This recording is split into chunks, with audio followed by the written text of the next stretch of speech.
जय हिंद दोस्तों, स्वागत है आपका हमारे YouTube channel Indian smart study पर। दोस्तों आज का वीडियो आपके लिए वेरी इंपॉर्टेंट हो यदि आप कक्षा 10वीं में। दोस्तों आज के वीडियो में हम 2022 के क्वेश्चन पेपर को सॉल्व करने वाले हैं। दोस्तों आज हम बोर्ड एग्जाम 2022 के क्वेश्चन पेपर हिंदी को सॉल्व करने वाले हैं, जो कि 2023 के लिए कुछ इम्पोर्टेंट क्वेश्चन होते हैं, ठीक, जो कि हर साल पिछले साल से कुछ रिलेटेड क्वेश्चन होते हैं, जो कि आज हम करने वाले हैं। तो इसमें 2022 हिंदी का सॉल्व करेंगे, जिसमें समय 3 घंटे 15 मिनट, पूर्णांक 70 है, ठीक। और इसमें एक नोट दिया हुआ, प्रारंभ के 15 मिनट प्रशिक्षार्थियों को पत्र पर पढ़ने के लिए निर्धारित है। इसमें जो होता है 3 घंटे 15 मिनट प्रशिक्षार्थियों को पढ़ने के लिए 3 घंटा क्वेश्चन पेपर को सॉल्व करने के लिए दिया जाता है, ठीक। चलिए हम सॉल्व करते हैं। तो दोस्तों इसमें हमारा पहला है, निम्नलिखित कथनों में से कोई एक कथन सही है, उसे पहचान कर लिखिए, ठीक। निम्नलिखित कथनों में से कोई एक कथन सही, उसमें पहचान कर लिखना है। तो पहला है, हिंदी प्रदीप पत्रिका के संपादक मुंशी प्रेमचंद है, तो ये गलत है। हिंदी प्रदीप पत्रिका के संपादक बालकृष्ण भट्ट हैं, ठीक। दूसरा है, तितली कहानी विधा की रचना है, तो ये भी गलत है। तितली उपन्यास विधा की रचना है, जिसके लेखक जयशंकर प्रसाद जी हैं। ये क्वेश्चन कई प्रकार के आते हैं। तितली किस विधा की रचना है, ये भी आएगा। और तितली के लेखक कौन है और इसका किस विधा की रचना है, ये भी आता है। ये भी बोर्ड एग्जाम के लिए बहुत इंपॉर्टेंट है, हर साल पूछा जाता है। तीसरा है, महावीर प्रसाद द्विवेदी सरस्वती पत्रिका के संपादक थे, तो इसमें ये सही है। ममता उपन्यास विधा की रचना है, तो ये भी गलत है। ममता एक कहानी विधा की रचना है। दोस्तों हमारा ख आ गया है, त्याग पत्र के लेखक कौन है, ठीक। त्याग पत्र के लेखक का नाम लिखिए। तो त्याग पत्र के लेखक का नाम कौन है? ज्ञानेंद्र कुमार, मुंशी प्रेमचंद, जयशंकर प्रसाद, अमृतलाल नागर। जिसमें ज्ञानेंद्र कुमार सही है, ठीक। और ये त्याग पत्र किस विधा की रचना है, ये भी क्वेश्चन आता है, तो इसमें हम लिखेंगे ये एक उपन्यास विधा की रचना है, ठीक। और ये उपन्यास वाला 2013, 14, 11, 17, 19 सब में पूछा गया है। गए निम्नलिखित रचनाओं में से किसी एक रचना के लेखक का नाम लिखिए। तो इसमें हम ये भी बोर्ड एग्जाम के लिए इम्पोर्टेंट है, इसलिए चारों को देखेंगे, ठीक। तो इसमें पहला है बाण भट्ट की आत्मकथा, दूसरा है सेवा सदन, तीसरा है नदी के द्वीप, चौथा है गुनाहों के देवता। तो पहले देखेंगे बाण भट्ट की आत्मकथा। तो ये एक उपन्यास है जिसके लेखक हजारी प्रसाद द्विवेदी हैं, ठीक। ये 2020 2022 दोनों में पूछा था कि बाण भट्ट की आत्मकथा किस विधा की रचना है और इसके लेखक कौन। दूसरा है सेवा सदन। सेवा सदन एक ये भी उपन्यास विधा की रचना है, जिसके लेखक प्रेमचंद्र जी हैं, ठीक। नदी के द्वीप आपको कमेंट में बताना है। और चौथा है गुनाहों के देवता, ठीक। गुनाहों के देवता इसके लेखक धर्मवीर भारती हैं, ये भी एक उपन्यास विधा की रचना है। घ है, किसी एक रेखाचित्र विधा के लेखक का नाम लिखिए। तो इसमें लिखेंगे किसी एक रेखाचित्र विधा के लेखक का नाम निम्न है। पहला है महादेवी वर्मा, लेखक नहीं लिखेंगे, लेखिका लिखेंगे, क्योंकि ये एक प्रसिद्ध क्या है, लेखिका है इसमें। और इसके पास लेखक का नाम इसमें हम बता दें, बनारसी दास चतुर्वेदी जी, विष्णु प्रभाकर, राम वृक्ष बेनपुरी, कन्हैया लाल मिश्र प्रकार आदि हैं, ठीक। इसके और दूसरा है अंग, किसी एक एकांकी लेखक का नाम लिखिए, ठीक। किसी एक एकांकी लेखक का नाम निम्न है, ऐसे लिखेंगे। अंग है, किसी एक एकांकी लेखक का नाम लिखिए, ठीक। किसमें एक एकांकी लेखक का नाम जयशंकर प्रसाद जी, ये प्रथम एकांकी के हैं, ठीक। इसमें कभी कभी क्वेश्चन आता है प्रथम एकांकी लेखक का नाम, तो इसमें हमारे जयशंकर प्रसाद जी हैं, उनकी प्रथम एकांकी लेखक एक घूंट है, ठीक। ये प्रसिद्ध हैं जयशंकर प्रसाद जी। और दूसरा अब देखिए दूसरे में आ गए हैं, दूसरे प्रश्नोत्तर संख्या में। तो इसमें क्या दिया है, निर्गुण भक्त धारक के किन्हीं 2 कवियों के नाम लिखिए। तो इसमें हम 2 कवि के नाम लिखने, कभी कभी इसमें पूछता है उनकी 2 विशेषताएं भी लिखिए। कबीरदास, दूसरा है तुलसीदास, पहला कबीरदास, दूसरा तुलसीदास। और भी हैं, सूरदास हैं, नंददास हैं, कृष्णदास हैं आदि हैं, ठीक। और इसमें विशेषताएं देख लेते हैं। इसमें ईश्वर का निराकार स्वरूप की उपासना हुई। दूसरा है आंतरिक साधना पर बल दिया गया, ये 2 विशेषताएं इनकी। और ख है प्रगतवाद के किन्हीं 2 कवियों के नाम, ठीक। तो प्रगतवाद के किन्हीं 2 कवियों के नाम निम्न है, ऐसे लिखेंगे। फिर पहला है इसमें सूर्यकांत त्रिपाठी निराला जी, जो कि छायावाद और प्रगतिवाद दोनों हैं, ठीक। दूसरा है तो ये भी हमारा पूरा हो गया। अब आते हैं हम अपने तीसरे क्वेश्चन पर। गए, ठीक, निम्नलिखित रचना में से किसी एक कृति के रचनाकार का नाम लिखिए। तो इसमें भी हम चारों को देखेंगे, ठीक। तो इसमें पहला है सांकेत, दूसरा है कामायनी, तीसरा है चिदंबरा, चौथा है नीरजा, ठीक। तो इसमें पहला साकेत, साकेत के लेखक मैथिली शरण गुप्त जी हैं। दूसरा है कामायनी, तो कामायनी के लेखक हम जानते हैं जयशंकर प्रसाद जी हैं। ये कामायनी ये भी इम्पोर्टेंट है बोर्ड एग्जाम के लिए बहुत ज़्यादा, ठीक।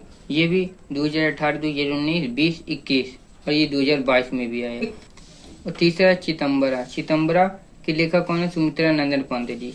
चिदंबरा के लेखक सुमित्रा नंदन पंत जी हैं।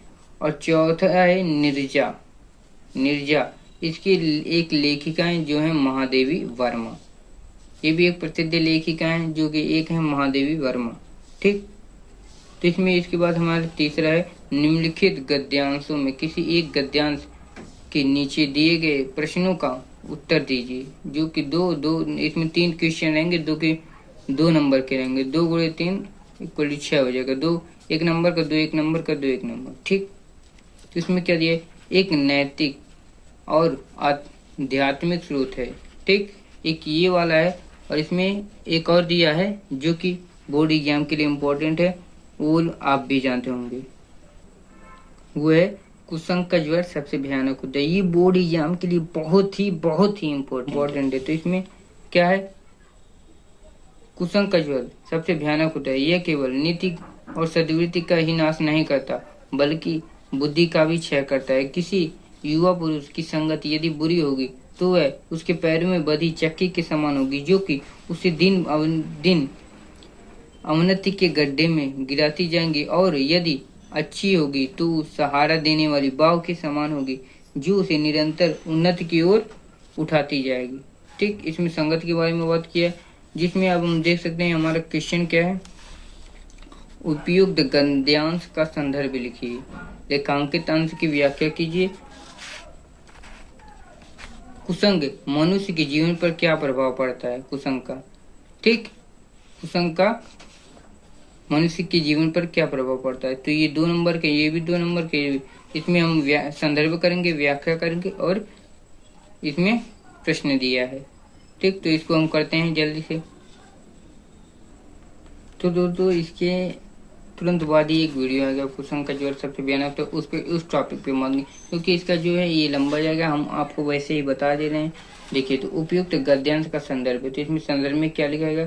प्रस्तुत गद्यावतार हमारी पाठ्य पुस्तक गद्य खंडे में संकलित मित्रता नामक पाठ से अवतरित है या लिया गया है, ठीक।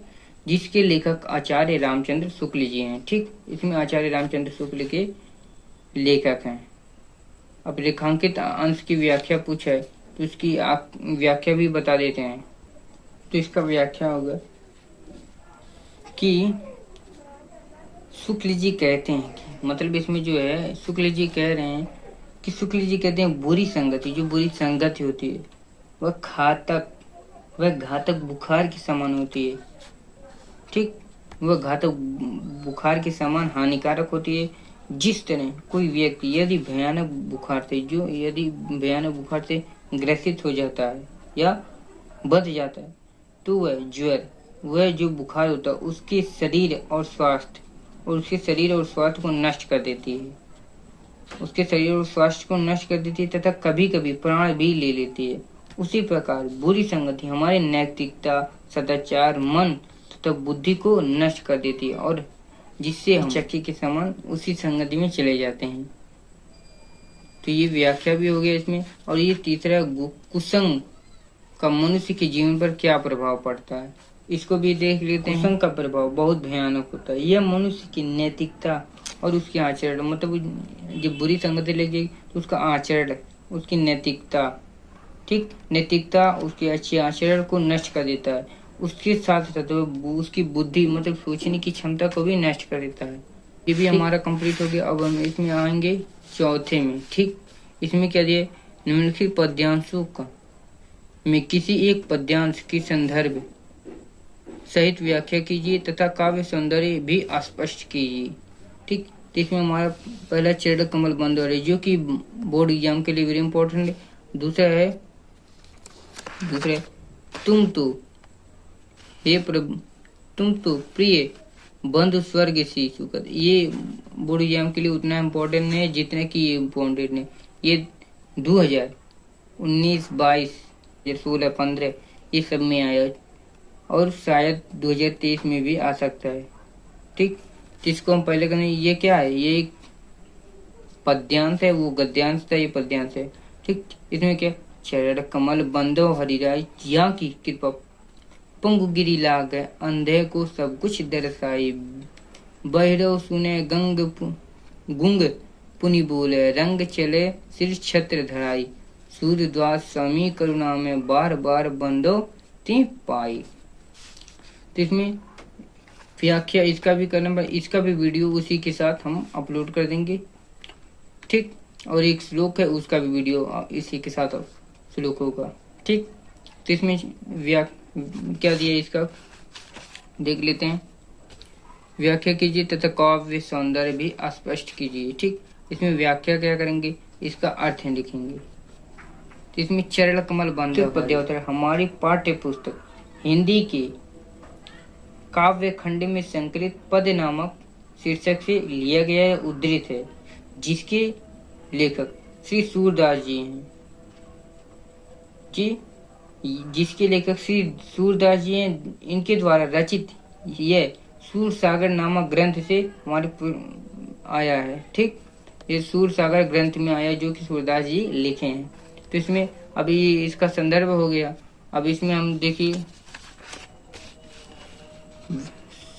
व्याख्या भी करना है, संदर्भ सहित व्याख्या करना है। तो व्याख्या इसका क्या होगा, चरण कमल बंदा हरिराई, जहाँ की कृपा पंख गिरी लाग है, अंधे को सब कुछ दर्शना करते हैं, जिसके चरण कमल के समान हो, जिसके चरण कमल के समान हो, जहाँ की कृपा पंगु गिरी लाग है, जिसकी कृपा से एक लंगड़ा विशाल से विशाल, गिरी माने पर्वत, जिसकी कृपा से एक लंगड़ा विशाल से विशाल पर्वत को नाग जाता है, अंधे को सब कुछ दर्शाए और एक अंधे को सब कुछ दिखने लगता है, बहिरो सुने गूंग पुनि बोले, बहरा सुनने और गूंगा बोलने लगता है, रंग चले श्री छत्र धराई, और रंग मतलब गरीब अपने सिर पर छत्र को धारण कर लेता है, सूरदास स्वामी करुणा में बार बार बंदो करी। सूरदास उस स्वामी के, इस सूरदास उस दयालु प्रभु कृष्ण के इस चरणों की बार बार वंदना करते हैं। अभी एक ये व्याख्या हो गया। अब इसमें काव्य सौंदर्य। ठीक, काव्य सौंदर्य, इसमें अब काव्य सौंदर्य में क्या होता है, अलंकार दे देगा, छंद दे देगा, रस दे देगा। तो इसमें हम देखेंगे काव्य सौंदर्य क्या है। पहला श्री कृष्ण के चरणों का असीम प्रभावात व्यांजल, ठीक है, जो कि कवि का भक्ति भाव अनुकरणीय है। ठीक, इसमें दूसरा है भाषा, इसमें साहित्यिक ब्रज है, इसमें भाषा में, क्योंकि सूरदास साहित्यिक ब्रज में करते इसको साहित्यिक, इसमें साहित्यिक ब्रज भाषा है। तीसरा है शैली, शैली मुक्तक है। चौथा छंद, छंद गेय पद से लिया गया। पांचवा है रस,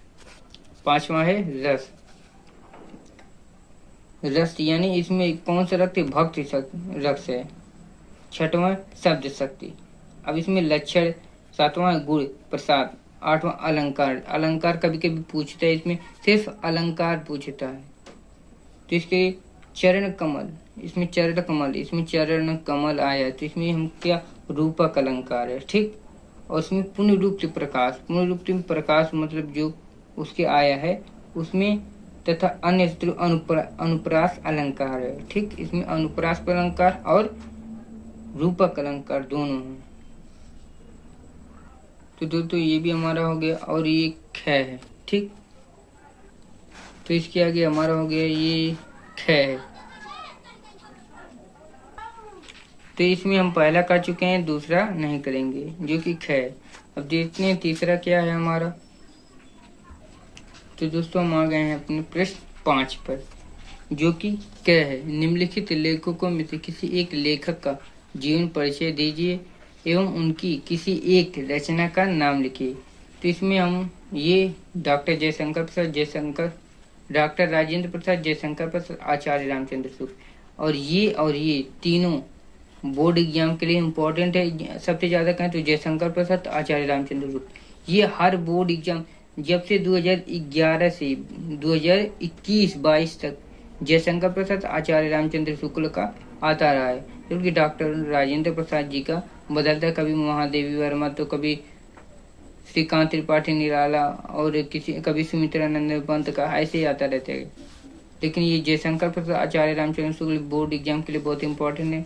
और इसमें भी तुलसीदास, राम नरेश त्रिपाठी, तो इसमें तुलसीदास और एक है सूरदास, जो कि इस बोर्ड एग्जाम में नहीं लेकिन पहले हर साल आता था। तुलसीदास, सूरदास, अस्मिता, राम नरेश त्रिपाठी, सुमित्रानंद। तुलसीदास का याद कर लेंगे, सूरदास का याद कर लेंगे, तब भी हमारा हो जाएगा। तो दोस्तों हमारा 5वां हो गया ख भी। अब क्या है 6वां है, ठीक, जिसमें क्या है निम्नलिखित संस्कृत गद्यांश का संदर्भ सहित हिंदी में अनुवाद कीजिए। ठीक, तो इसमें हिंदी का अनुवाद करना है, जिसमें एकता वह एक ये है। तो इसमें हम ये तो बोर्ड एग्जाम के लिए इम्पोर्टेंट उतना नहीं है, लेकिन ये 2021 और 2020, 19 और उसके बाद 2015 सब में आया है। सर्वे भवन्तु सुखिनः 2000 देखिए 22 में तो हो सकता है कि 2023 में भी आ सकता है। सर्वे भवन्तु सुखिनः, सर्वे सन्तु निर्माया, सर्वे भद्राणि पश्यन्तु माँ कश्चित् दुःखे भगवती। तो इसमें ये है एक इसको और जो पद्यांश गद्यांश था उसका तीनों का वीडियो एक साथ अपलोड होने वाला है अभी 1 घंटे के बाद। तो इसमें इसका हम वैसे ही बता दे रहे हैं, जैसे तो वो दोनों बताएं उसको भी ऐसे ही बता देंगे। सर्वे भवन्तु सुखिनः, इसमें क्या कहा है पहले देख लेते हैं। निम्नलिखित संस्कृत गद्यांश का संदर्भ सहित हिंदी में व्याख्या करना है, ठीक, अनुवाद करना है। तो इसमें हम पहले इसका संदर्भ लिखेंगे, फिर उसके बाद इसका अनुवाद करेंगे। तो दोस्तों जैसे कि इसका संदर्भ हम करें, ये एक निश्लोक है, तो इसके लिए हम कहेंगे प्रस्तुत श्लोक।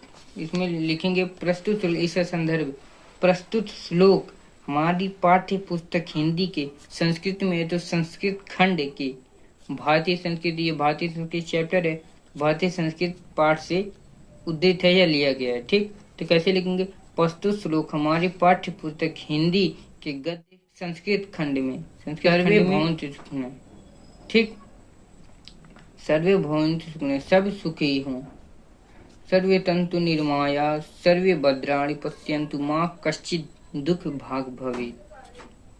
तो इसमें क्या है, सब सुखी हों, सब रोग रहित हों, ठीक, सब सुखी हों, सब रोग रहित हो, सबका कल्याण हो, ठीक, जो सब हैं और सब सुखी हों और सब रोग रहित हों, सब कल्याण को देखें, अर्थात कोई भी कल्याण, किसी का भी कल्याण हो, सब सुखी हों, सब रोग रहित हों, सब कल्याण को देखें, अर्थात सभी का कल्याण हो, कोई भी दुखी न हो, अर्थात कोई भी दुखी का भागी न बने। ठीक, ये भी हमारा हो गया। 7वां है अपने पाठ्य पुस्तक से कंठस्थ एक कोई श्लोक लिखिए जो कि प्रश्न पत्र में न आया हो। तो ये हमारा श्लोक है, ऐसे ही कोई एक श्लोक लिख सकते हैं। ठीक, ख निम्नलिखित प्रश्न में किन्हीं 2 प्रश्नों के उत्तर संस्कृत में लिखिए। ठीक, संस्कृत में अब 2 प्रश्न हैं, इसमें हम आपको बता दें कौन कौन है। देखिए इसमें वीर केन पूजिते चंद्रशेखर आचार्य और ये भारतीय, ये चारों मान लीजिए इम्पोर्टेंट है, ये भी आता है, चारों को इम्पोर्टेंट मान लीजिए। ठीक, ये भी आएगा, ये भी आएगा और ये भी आएगा, इसका बदलता रहता है लेकिन ये तीनों हमेशा आता रहता है।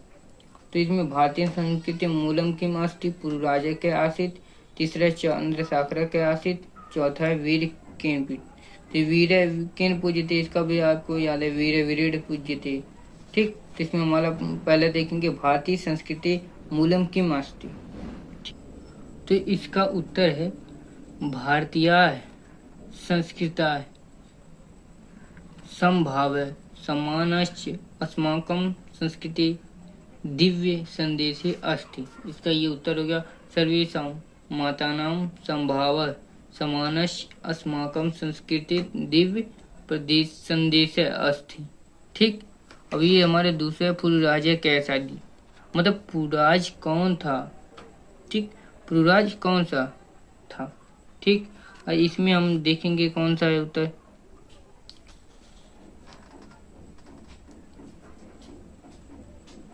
पुरुराज एक भारतवीर आसीत्। पुरुराज एक भारतवीर था।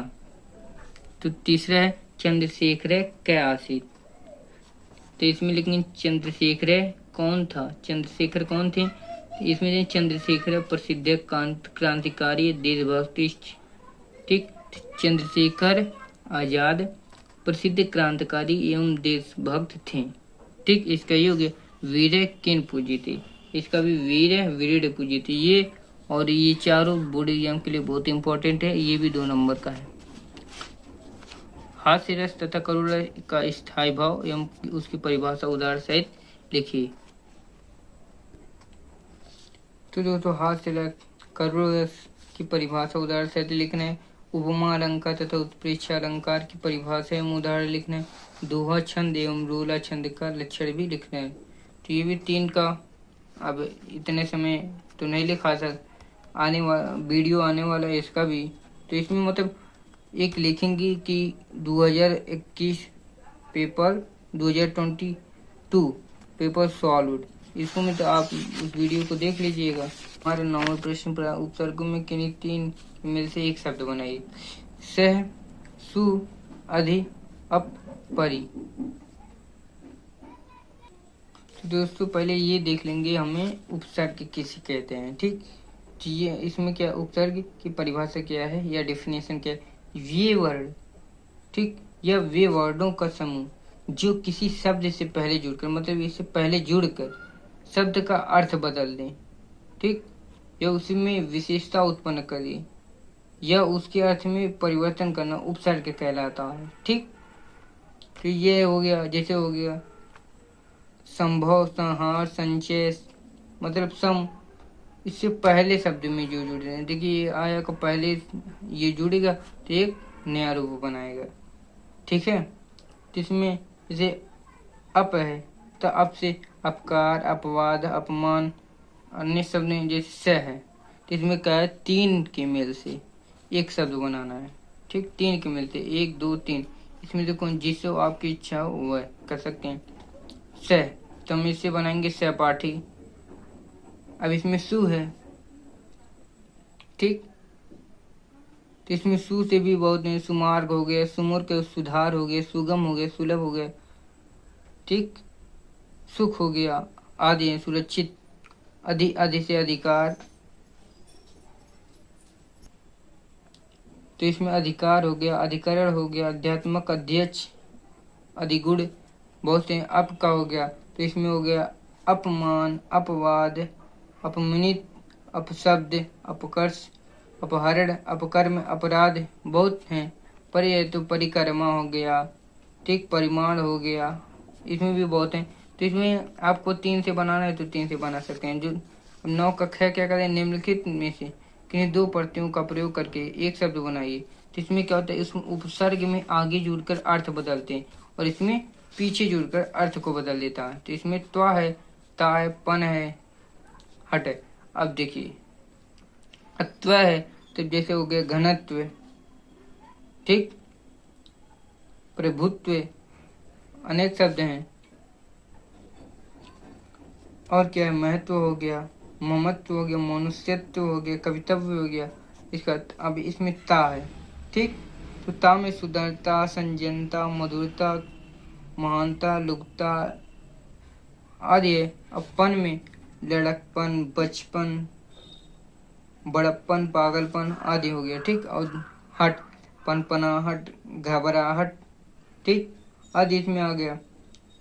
आहट, सरसराहट, चिल्लाहट, गड़गड़ाहट, इसमें भी आदि आ जाएंगे। तो एक हो गया ग, निम्नलिखित में से किन्हीं दो के समास विग्रह करके समास का नाम लिखिए। इसमें त्रिवेणी, दिन रात, तिरंगा, माता पिता। ठीक,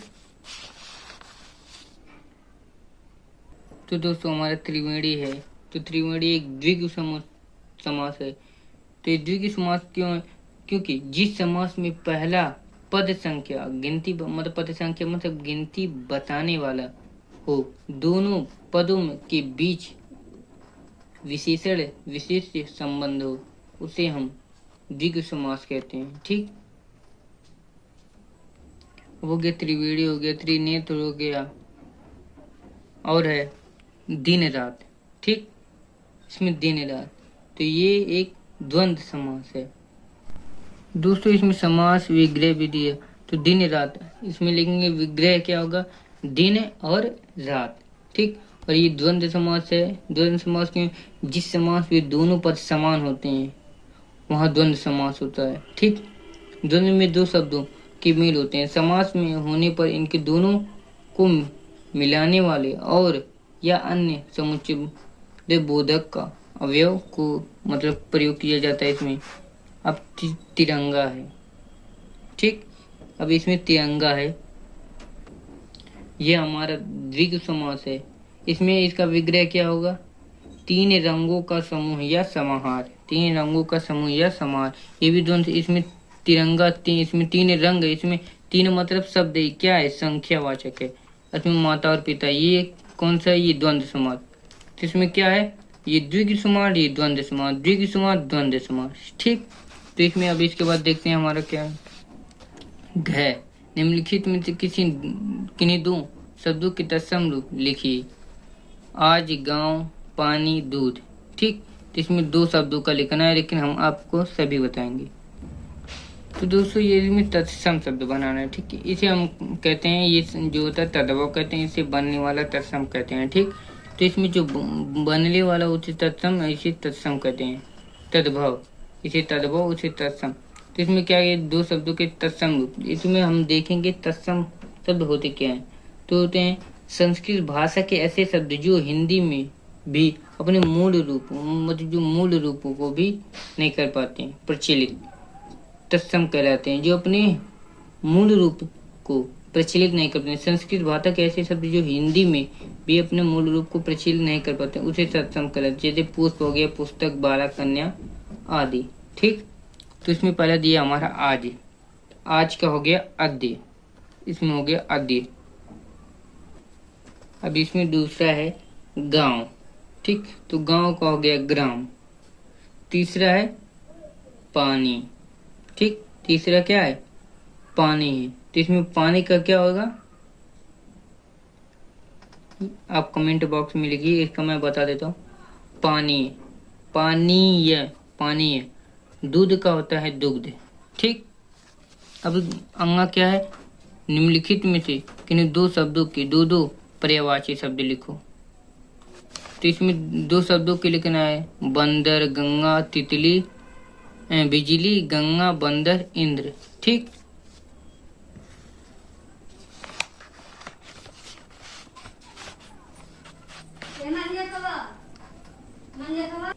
तो दोस्तों हम इसमें देखेंगे पर्यायवाची क्या होता है। पर्यायवाची शब्द, तो इसमें एक ही अर्थ को प्रकट करने वाले, एक ही अर्थ होता है लेकिन उसको प्रकट करने वाले एक से अधिक पर्यायवाची शब्द कहलाते हैं। मतलब एक हो कई नामों से प्रचलित तो उसे हम पर्यायवाची शब्द कहते हैं। ठीक, जिसमें मतलब पहला है इंद्र। तो इंद्र का दो लिखना है, तो इसमें इसका नाम देवेंद्र, सुरेंद्र, सुरपति, पुरंदर, देवराज, सचिपति आदि हैं। ठीक, क्या क्या लिखेंगे, इसमें से आप चाहे जो याद कर सकते हैं, देवेंद्र, सुरेंद्र, सुरपति, पुरंदर, देवराज, सचिपति।